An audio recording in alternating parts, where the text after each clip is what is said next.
urban legend sa bansang Kuwait. Kwento ito ng isang mga awit na nagngangalang Nura.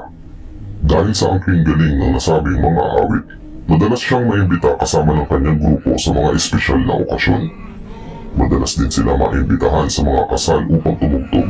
Taong 1997, naimbitahan si Nura na tumugtog sa isang kasal na gaganapin lamang sa loob ng bahay. Na mga panahon na ito ay madalas sa bahay lang ginaganap ang kasal. Tradisyon din nila na mag-imbita ng isang takaka o isang mga awit. Gaganapin ang kasal sa isang lugar na kung tawagin ay Al-Subaheya. Maganda ang inalok na presyo kay Nura kaya naman dali-dali niya itong tinanggap. Araw ng Huwebes, alas 10 ng gabi, dumating si Nura kasama ang kanyang banda sa bahay na paggaganapan ng kasal. Binubuo sila ng humigit kumulang 7 babae na tutugtog at kakanta sa nasabing okasyon. Napakaganda ng bahay na kanilang napuntahan. Mamahalin ang mga gamit. Magaganda din ang suot ng mga bisita. Dahil dito, ay agad silang pumunta sa kwarto na inilaan para sa kanila. Dito ay nagmamadali silang mag-ayos ng gamit upang makapag-umpisa ng tumugtog. Alas 10:30 ng gabi nang mag-umpisa silang kumanta at tumugtog. Napakadaming tao na ng panahon na yun. Siksikan ng mga tao sa loob na nagkakasiyahan at nagsasayawan. Tuloy-tuloy lamang sila sa pagtugtog habang ang mga tao ay tuloy-tuloy din sa pagsasayaw. Tila ba walang kapaguran ng mga bisita. Mag-aalas 12 ng hating gabi ay wala pa din silang tigil sa pagtugtog at pagkanta. Magpapahinga lamang sila kapag kakausapin sila ng mga magulang ng ikinasal upang magpasalamat.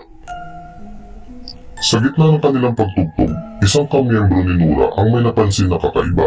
Sinabi nito kay Nura na tila may kakaiba sa mga magulang ng ikinasal. Tila ba napakainit ng mga katawan nito at napakagaspang. Pasado alas 12 na at tuloy pa din sila sa pagtugtog. Dito nadiskubre nila ang isang bagay na nagbigay sa kanila ng matinding gulat at takot.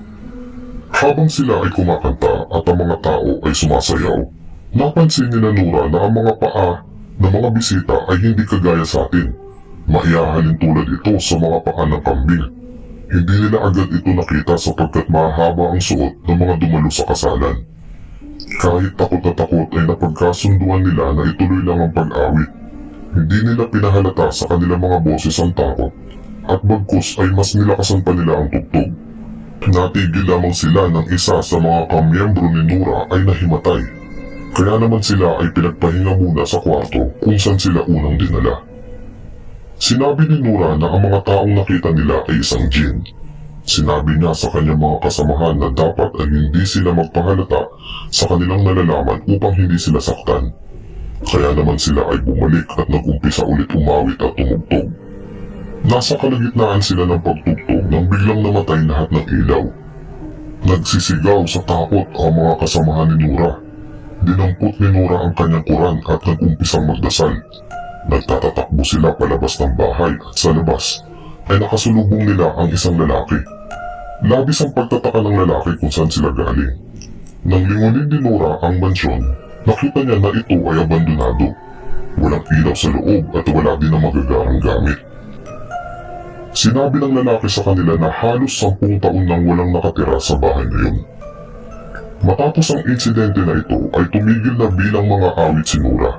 Hindi na ito tumatanggap ng kahit anong imbitasyon, lalo na kapag nalaman nito na ang imbitasyon ay para sa isang kasalan.